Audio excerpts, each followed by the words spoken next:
When I was at the University of Florida going into my junior year, we were getting ready to play a rival, and I was in the training room. I looked over and I saw some of my teammates putting eye blacks under their eyes, and so I started to think, they're like putting their mom's name, different things like that. And so I started to think, I wonder if I could put an eye black and put God bless. And I was like, I don't know. And then I thought of Philippians 4:13. I can do all things through Christ who strengthens me. I was like, that's an awesome verse for a football player. That's what I'm going to go with. A couple local newspapers wrote about it, but it wasn't that big of a deal. Next couple of weeks, they start selling it at the Gator bookstore, on the sides of the street. They're selling Philippians 4:13. Kept wearing it under my eyes the entire season. We get to the SEC championship game against Alabama. We're getting ready to run out of the tunnel. Well, at this moment, I really felt like God was putting out of my heart to change the verse. But I kind of stepped back for a second and realized that if we won, we'd be playing in the national championship, and that would be maybe the biggest stage that I would ever get to change the verse and put something meaningful on there. So we were blessed to win. In the next 6 weeks leading up to the national championship game, I was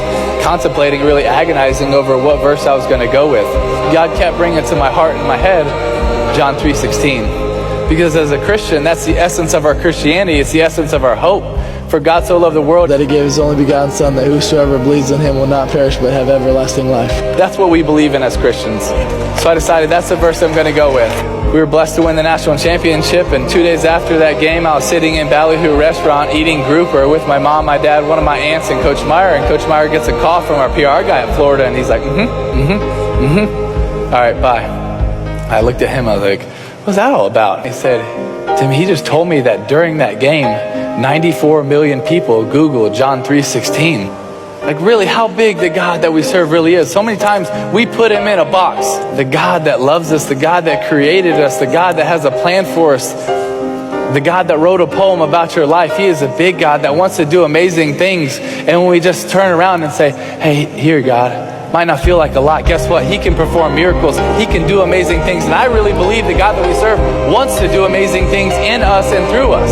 Well, exactly 3 years later, January 8th, 2012, exactly 3 years later to the day, we just happened to be playing the Pittsburgh Steelers in the first round of the playoffs. And we were blessed to win this crazy game in overtime. And when we were done celebrating, I changed really quick, and I was going down the hall to do my press conference, and Patrick, our PR guy, steps in front of me. He says, Timmy, did you realize what happened? And I was like, yeah, we just beat the Steelers. We're going to play the Patriots. He was like, Timmy, did you realize what happened? I could tell he was being serious, so I was like, what's up, man? He looks at me and says, Timmy, this is exactly 3 years from the time you put John 3:16 into your eyes. I was like, oh, really? That's awesome. That's really cool. He says, no, you don't realize. During the game, you threw for 316 yards. Your yards per rush were 3.16. Your yards per completion were 31.6. The time of possession was 31.06. And the ratings for the night were 31.6. And during the game, 90 million people Googled John 3:16, and it's the number one thing on all social media right now. And I was just standing in that hallway thinking, God, I didn't know that you were doing anything. He has an awesome plan, and you might not even see what he's doing.